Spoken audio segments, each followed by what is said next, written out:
This is kind of a follow-up to a video that I posted the other day about businesses to help you make as much money as possible. So I want to go ahead and give you that, some of the top 5 trends that they're showing in industry leaders, and then also 4 businesses that I think are really interesting, and I'll tell you whether you should do them or not, whether you should dig into these businesses or look at the segments of those businesses that make sense, or where you have to be careful if you get in a slump. So I will give those to you towards the end. So let me go ahead and get started. Number 1, the first thing that industry leaders, this is the article that I read, the organization, Industry Leaders, says is a massive trend for 2025, and that is mastering generative AI. Now, I'm going to talk about that, and that yes, you should know generative AI. You should know what you're looking for. You should be able to understand the AI segment. But I'm going to argue it real quick, and that I think we also are seeing the reverse of that, and that is a absolute pendulum swing to authenticity, meaning they don't want to see everything perfect, because the problem with it is you cannot trust what you're seeing. And I think that is becoming a major issue in a lot of different ways, whether it is a recipe that's never been vetted, or directions that have never been tried, or a paper that has never been written by somebody, but it was written by a generative AI. So you have to go back and look and say, okay, which one of these things is real? Which one of these things is authentic? And how do we showcase that authenticity? I think generative AI is fantastic when you need things like documents done, or you need idea generating. Maybe it's helping you brainstorm, and then ultimately you can help get those things done. If it needs to help you with wording of a email or whatever, and then you go back and check it, that also can be fantastic. So I think mastering generative AI is very important. I think authenticity is probably equally important, to make sure that you are being your authentic self, so that people see that you are a real brand and that you can't just be computer generated. The second thing, which is actually kind of the antithesis of the first one, and that is prioritizing employee well-being. If you have worked anywhere ever, you know one of the issues that comes up is your employees and whether they're happy or not.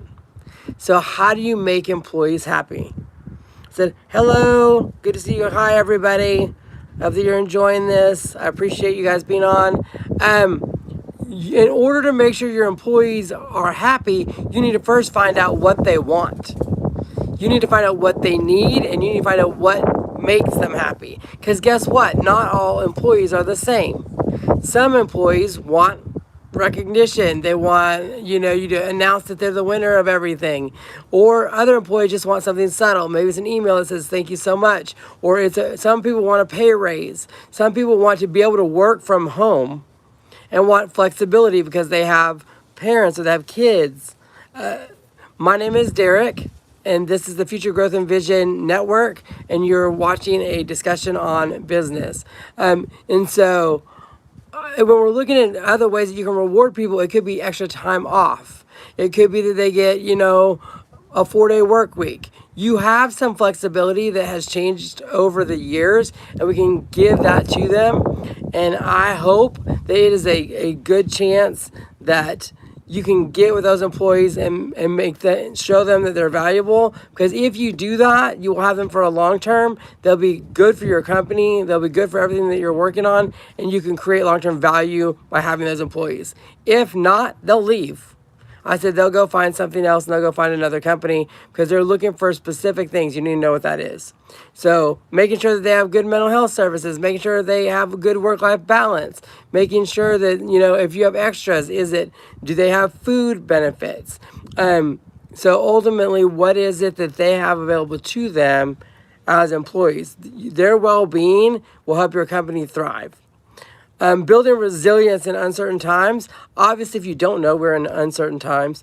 The idea of having to push through when things get hard is very difficult for people. Resilience and grit, and Duckworth, is amazing. She's a researcher that deals with grit.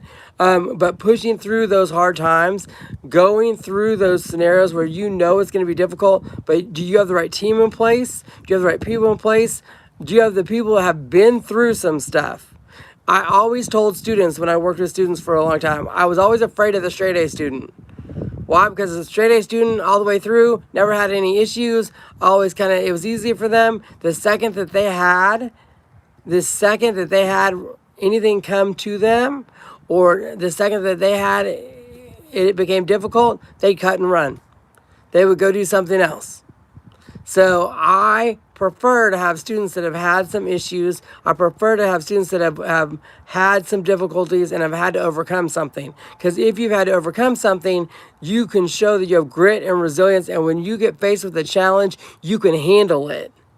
If you haven't done that, I would encourage you to push yourself harder, because you need to get through that to make sure that you can do better and be better, and that you will have that skill set when you're called on in a company or whatever it is that you're working on. So you will need to make sure that you have that in you. Number 4, this is revolutionizing with AI. Again, we're in that AI sphere. I mean, I hope you guys that are all in AI, congratulations. Your job prospects are going to be fantastic. However, what does that look like?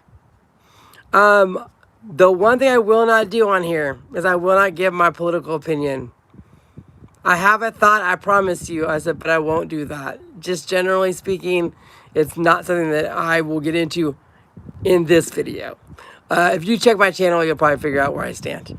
But thank you for asking. I do appreciate that. But so revolutionizing with AI is, how does customer service change? How does the way we do business change? How does, the way we educate people change? Do we need online classes? Or are we going to have online instructors that are going to handle it all? Do we need customer service representatives at all? So that changes the workforce, because then we are losing people in those areas. We have to retrain them and put them somewhere else. So what do we do with the workers that no longer have a job at that point? And then number 5, which we'll go into a lot, this is enhanced customer experience. I did a big series on creating experiential customer service. It is very important, particularly with the group of young people that we have coming up. Young meaning anyone millennial and below. So you can be in your 40s and 50s and be young. But if we're looking at the way that people are looking for service, they want to have an experience. Whether it's when they go out to eat, whether it's when they go to the movies, whether it is a date night that they're having, they want to have an experience. They want to be able to come away from that and say, this was the experience we had. And not only that, they'll probably film it. They might be showing it a video of it. They're going to write a review of it. So they're going to talk all about you and become either a great fan of yours, or they are going to write something else. So you want to make sure that that experience is really good. So creating an enhanced customer experience is very important. The other ways that you can do that is walk through your business and think about it from a new customer's perspective. If I walk through the door and I don't see an environment that I'm excited about, something that's interesting, something that's catching my eye, and it's old and dusty and boring, I don't want to do that. I worked in the wine industry for a long time. So one of the things I had to do was go into liquor stores and find out where do they put our Oklahoma wine. And I saw a lot of things real quick.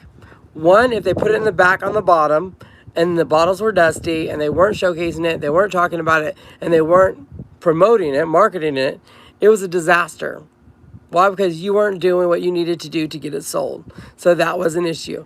So the thing that I kept coming back to was, 1, let me let you taste it. Second of all, let's move it up front and let me educate you about the industry so you know what you're doing. Because then once those employees are talking about it and knowing about it and tasting it and understanding the pairings and everything that went with it, then they could sell it. And then once they sold it, people loved it, and then they would come to the winery. Then we would have that experience waiting for them.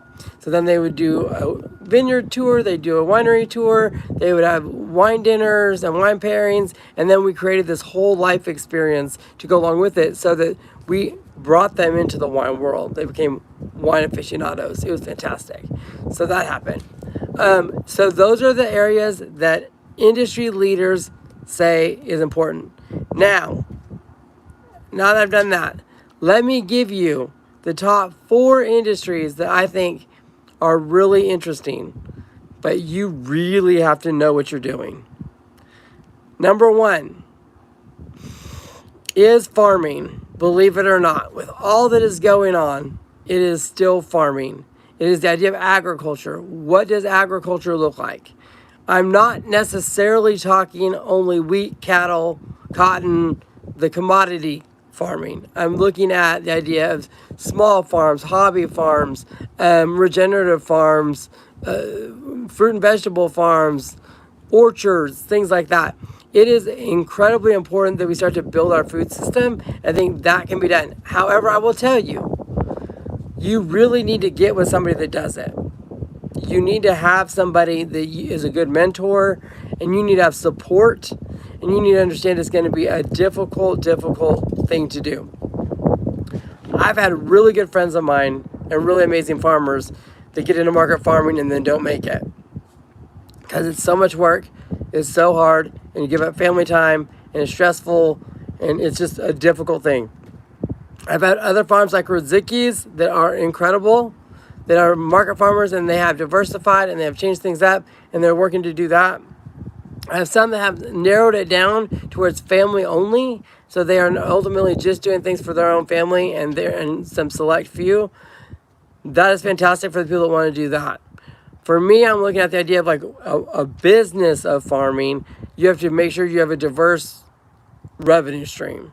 Whether it is plant starts that you're selling, are you selling an experience so they get in to come out and experience your farm? And then what does that do with your safety and all the things that you need there? Are you selling fruits and vegetables directly from the farm? Are you doing it as a CSA? Are you going to work with an indoor farmer's market? Are you going to work with a farmer's market? Like here in Norman, we have a year-round farmer's market.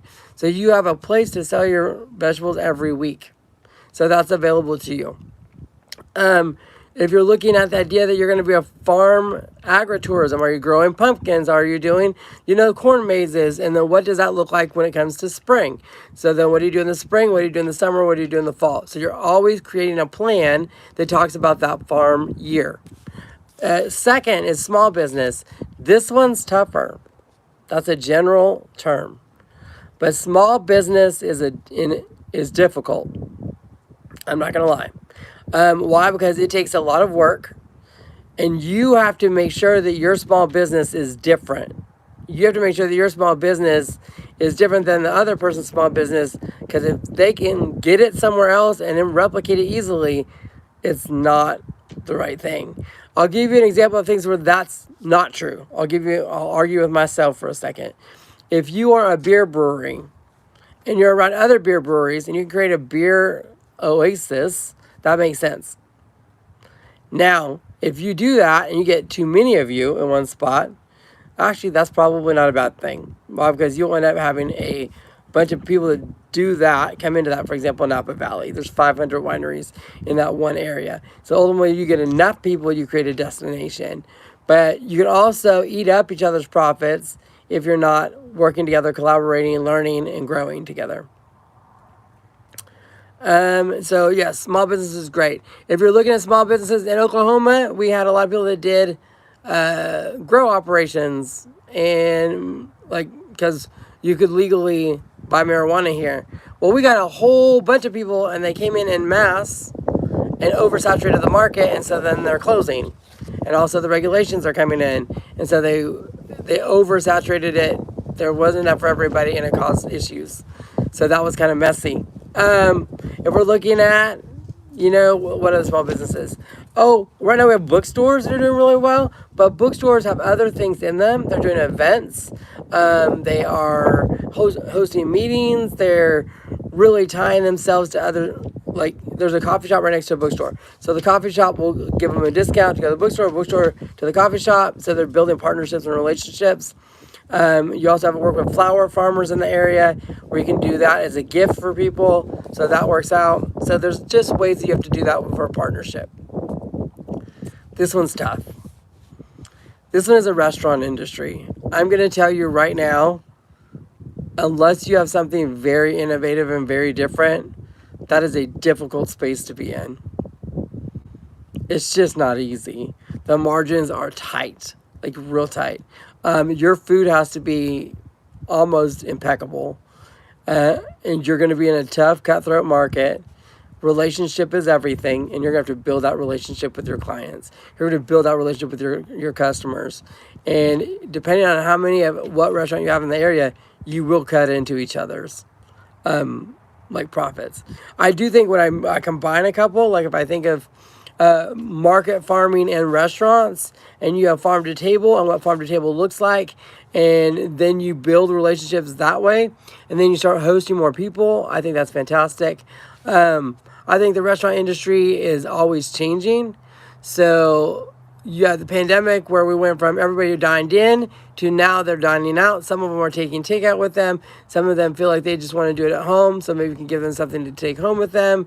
It could be that you do classes in your restaurant where you have them come in or you cook in front of them. I love the idea of having my chef in front of me and cooking and getting to be a part of the experience. Again, I love learning to cook. So for me, I'm the cook in my house. So I love cooking. So I would love to have somebody show me and guide me and teach me. And I think that's fantastic. But the restaurant industry is a cutthroat business. Here in Oklahoma, we have a lot of Mexican food places. You gotta have good tacos. And you know what? The weird thing is, what if you don't have guacamole? Or free salsa? I'm like, that's like one of the things in chips becomes an issue. Or do you have queso?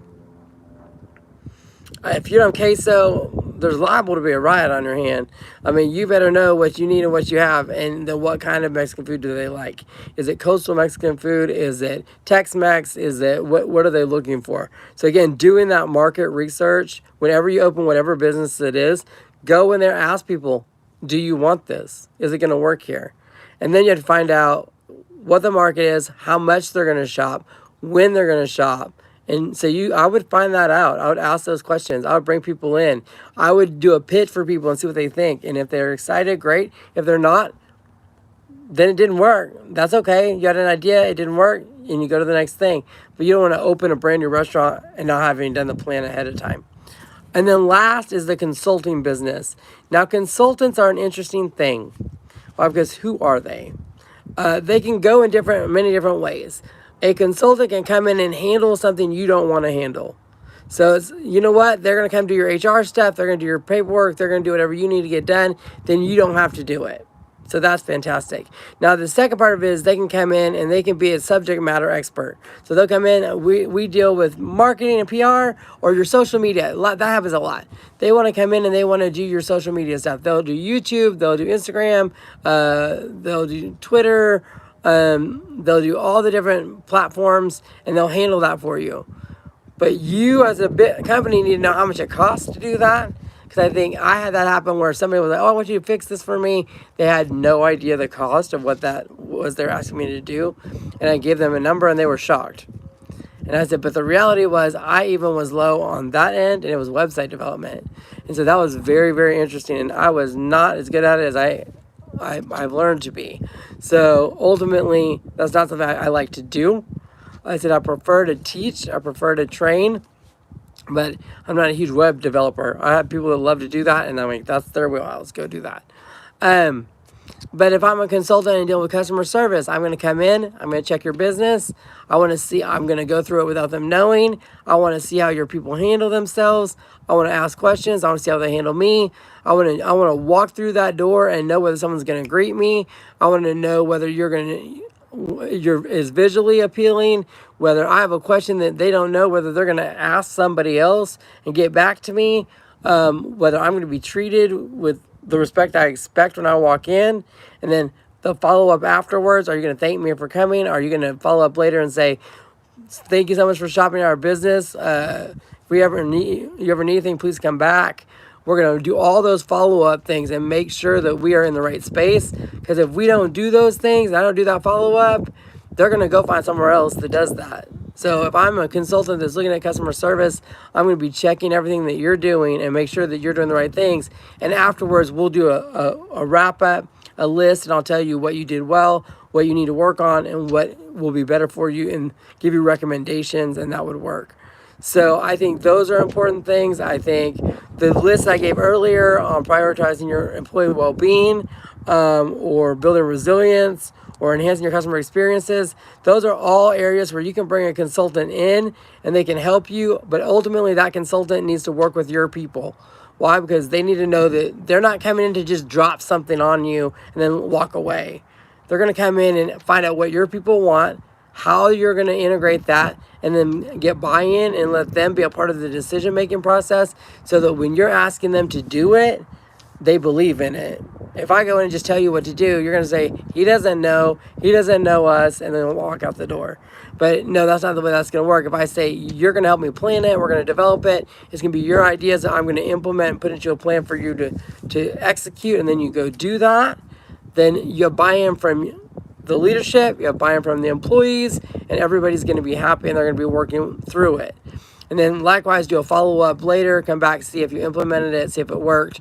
If it needs to be checked or tweaked, and you can do that. So these are a couple areas I'm looking at, and I did this specifically because one of my videos, it was about business ideas, and I wanted to give you some. I wanted you to have some ideas and some trends to be thinking about as you're developing your business plan. Do that. Understand there's always headwinds. There's always going to be people that it's going to work for and people it's not going to work for, and that's okay. If you have any questions, please put it in the comments below. I would love to answer them. If it comes on my topic area, of course, which is business development, business trends, or anything that you have that you want me to answer when it comes to that. So I hope that you guys are having a great day.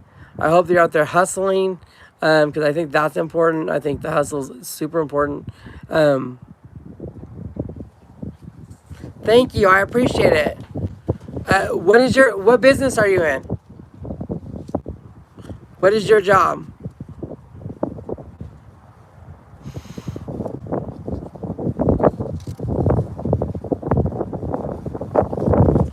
If you're wondering, put it down below what it is that you do for a living. I'm a teacher by trade. I'm an educator by trade. I taught at college campuses. I was a professor for a while, and then I do training development. I work a lot in customer service. I've been in there for years, so that's a big part of what I do. Now I'm doing a lot of YouTube, and I have, of course, this channel, which is going to be business and life. Then I've got stuff on gardening, and I've got stuff on music, and I've got stuff on, being a boy dad. I got 2 sons. So having 2 boys, it's always interesting raising sons. So I've got that. And it's just, I'm always looking at different ways and different trends and what I can do to help and support people and make them better. And so I hope that you watching this does that. And if you like it, of course, like and subscribe. Share it. You can break it up. I think I leave it so you can break it up. I'll break it up into pieces. So I'll give 1-minute increments so people can see this in small bites. Because some people want to just watch things in little bitty bites. And I'll do that too. But yeah, I appreciate everybody taking time out today. Hope you have a great day. And I can't wait for you to watch more. If you like this video, hit that like button, comment below, and watch for it. It'll be broken up into pieces for you to, learn from it a little bit at a time. And thank you for watching.